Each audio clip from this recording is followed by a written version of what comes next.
Hello everyone. Ajith அவர்கள் தவறவிட்டு அந்த திரைப்படம் சூப்பர் ஹிட் ஆன கதையெல்லாம் நீங்க கேள்விப்பட்டிருப்பீங்க. அந்த மாரி இருக்கக்கூடிய சூப்பரான திரைப்படங்களோட லிஸ்ட் தான் இந்த வீடியோல நான் உங்களுக்கு குடுக்க போறேங்க. வாங்க வீடியோக்குள்ள போலாம். 1997 வெளிவந்த நேருக்கு நேர். கண்டிப்பா இது யாராலுமே மறக்க முடியாது. விஜய் அண்ட் சூர்யா 2 பேருமே சேர்ந்து நடிச்ச ஒரு திரைப்படம். வசந்த் தான் இந்த படத்தை இயக்கியிருப்பாரு.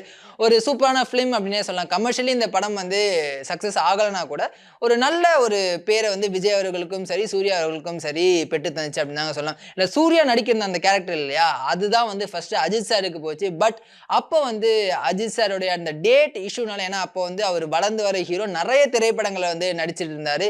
ஸோ டேட் இஷ்யூனால இந்த திரைப்படத்தில் அவரால் நடிக்க முடியாமல் போச்சு. ஒருவேளை நடிச்சிருந்தாரு அப்படின்னா விஜய் அண்ட் அஜித் காம்போல வந்த இரண்டாவது திரைப்படமா இந்த திரைப்படம் இருந்திருக்குங்க. இது ஒரு காஸ்ட்லி மிஸ்ன்னு சொல்ல முடியாது. பட் ஒரு வகையில் இது அஜித் சாருக்கு ஒரு மிஸ் ஆன திரைப்படம் தாங்க. 1998ல சங்கர் பிரசாந்த் குட்ல வெளிவந்த ஜீன்ஸ் திரைப்படம். இந்த படம் ஃபர்ஸ்ட் அஜித் சாருக்கு தான் போச்சு. ஏன்னா அஜித் சாருக்கு பாத்தீங்கன்னா இந்த மாதிரியான ஒரு வித்தியாசமான கதையில நடிக்கணும் அப்படின்றது ஆசை. அதுவும் இல்லாம இந்த டபுள் ஆக்டிங் இந்த மாதிரியான விஷயங்கள்லாம் இருந்துச்சு. So Shankar sir first approach பண்ணது அஜித் தான்.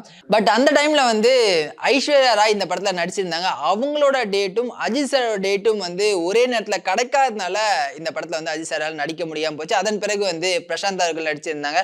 அவரோட கரியர்லயே மிகப்பெரிய வெற்றி அடைந்த திரைப்படம் தான் ஜீன்ஸ். ஸோ அஜித் சாருக்கு இது ஒரு காஸ்ட்லி மிஸ் அப்படின்னே சொல்லாங்க. 2001 பாலா அவர்களுடைய இயக்கத்துல நந்தா அப்படின்ற ஒரு திரைப்படம் வெளிவருது. சூர்யா அவர்களுடைய கரியர்லயே சூர்யா அப்படின்ற ஒரு நடிகனை மக்களுக்கு காமிச்ச ஒரு திரைப்படம் தான் நந்தா.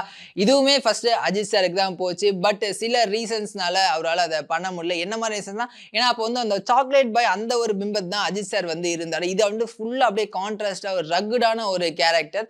ஸோ அதனாலே அவரு கொஞ்சம் டபுள் மணிதான் இருந்து அதன் பிறகு இந்த கதை வேணாம், வேற ஒரு முறை பண்ணிக்கலாம் அப்படின்ற மாதிரி அஜித் சார் முடிவெடுத்து மிஸ் பண்ண ஒரு காஸ்ட்லியான மிஸ் தான் நந்தா திரைப்படம். 2002ல லிங்குசாமி இயக்கத்துல மாதவ் நடிச்ச திரைப்படம் தான் ரன். அது எவ்வளவு பெரிய வெற்றி அப்படின்னு நம்ம எல்லாருக்குமே தெரியும். அந்த படத்துடைய பாடல்களா இருக்கட்டும், ஸ்கிரீன் பிளேவா இருக்கட்டும், ஆக்ஷன் சீக்வன்ஸா இருக்கட்டும், லவ் சீக்வன்ஸா இருக்கட்டும், எல்லாமே இன்னைக்குமே மக்கள் கொண்டாடிட்டு இருக்காங்க. அந்த அளவுக்கு சூப்பர் ஹிட்டான ஒரு திரைப்படம் தான் ரன்.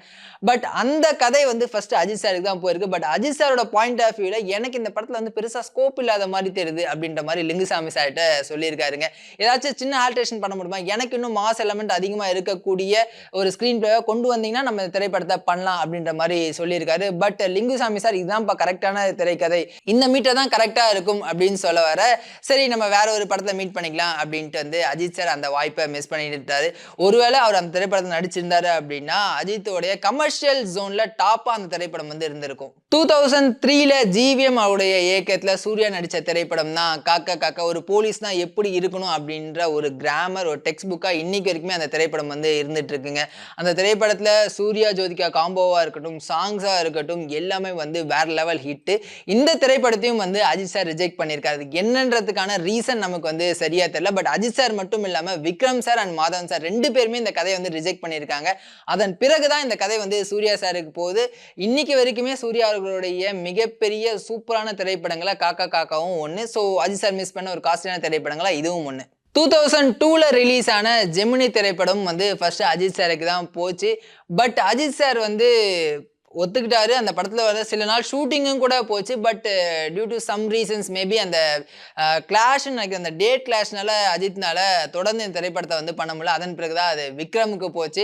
அதுவுமே ஒரு மிகப்பெரிய வெற்றி அடைந்த திரைப்படம்ங்க. 2005ல ரிலீஸ் ஆன கஜினி திரைப்படம், ஏஆர் முருகதாஸ் அந்த திரைப்படத்தை இயக்கியிருப்பாரு. ஒரு மிகப்பெரிய வெற்றி. அன்னைக்கு இருந்த தமிழ் சினிமாவை புரட்டி போட்ட திரைப்படம்னா கஜினியை சொல்லலாம். ஸ்கிரீன் பிளேவா இருக்கட்டும், பாடல்களா இருக்கட்டும், எல்லா ஆஸ்பெக்ட்ஸ் ஆஃப் சினிமால அந்த திரைப்படம் ஒரு ஹைலைட்டா இருக்கும். இதுவுமே first Murugadoss sir Ajith sir தான் சொல்லியிருக்காரு. ஏன்னா இவங்க 2 பேரும் சேர்ந்து தீனா அப்படின்ற பிளாக் பஸ்டர் ஹிட் ஆல்ரெடி கொடுத்துருக்காங்க. ஸோ அந்த நம்பிக்கையில முருகதாஸ் சார் அஜித் சார்ட்ட போய் கதை சொல்லியிருக்காரு. பட் அஜித் சார் கதெல்லாம் பிடிச்சிருக்கு. பட் அந்த மொட்டை அடிக்கணும் அந்த ஒரு விஷயம் மட்டும் வேணாம். ஏன்னா ஆல்ரெடி நான் நிறைய திரைப்படங்களை நடிச்சிட்டு இருக்கேன். நான் இப்போ மொட்டை அடிச்சேன் அப்படின்னா அந்த கண்டினியூட்டி எல்லா படத்துலையும் மிஸ் ஆகும் அப்படின்ற காரணத்தினால அஜித் சார் இந்த படத்தை பண்ண முடியாமல் போச்சு. அதன் பிறகுதான் சூர்யா சார் இந்த திரைப்படத்தை பண்ணி அது பிளாக் பஸ்டர் திரைப்படமா மாறுச்சு. அண்ட் அஜித் சார் மிஸ் பண்ண மிக முக்கியமான திரைப்படம் அப்படின்னா அப்படின்னா அது நான் கடவுள் சொல்லலாம். இந்த கதைக்கு பின்னாடி இந்த ஒரு கலவரத்துக்கு பின்னாடி என்ன நடந்துச்சு அப்படின்னு நம்ம எல்லாருக்குமே தெரியும். பாலா சாருக்கும் அஜித் சாருக்கும் உண்டான பிரச்சனைகள் இதை சுத்தி வந்து நிறைய கான்ஸ்பிரன்சி தியரிலாம் ஓடி இருந்துச்சுங்க. அஜித் சார் வந்து பாலா சாரால மிரட்டப்பட்டாரு, பாலா சார் அஜித் சார் அடிச்சாரு, இந்த மாதிரியான பல விஷயங்கள்லாம் வந்து சுத்தி நடந்துட்டு இருக்கு. ஆனா அது உண்மை என்ன அப்படின்றது வந்து இது வரைக்கும் தெரியல. பட் ஒருவேளை அஜித் சார் நடிச்சிருந்தாரு அப்படின்னா வரலாறு மாதிரியான ஒரு திரைப்படமா இந்த திரைப்படமும் வந்து அவர் பேர் சொல்லும்படியான திரைப்படமா இருக்கும் அப்படின்றத எந்த மாற்று கருத்துமே இல்லை. ஐ திங்க் சூர்யா சாருக்கும் அஜித் சாருக்கும் தான் நிறைய பொருத்தம் போல. ஏன்னா அஜித் சார் மிஸ் பண்ண பல திரைப்படங்கள் வந்து சூர்யா சார் பண்ணி அது வந்து பிளாக் பஸ்டர் ஹிட்டா மாறி இருக்குங்க. நான் சொன்ன இந்த லிஸ்ட்ல இந்த திரைப்படத்தை அஜித் சார் கண்டிப்பா பண்ணியிருக்கணும் அப்படின்னு நீங்க நினைக்கக்கூடிய திரைப்படம் என்ன அப்படின்றத கீழே கமெண்ட் பண்ணுங்க. And thank you.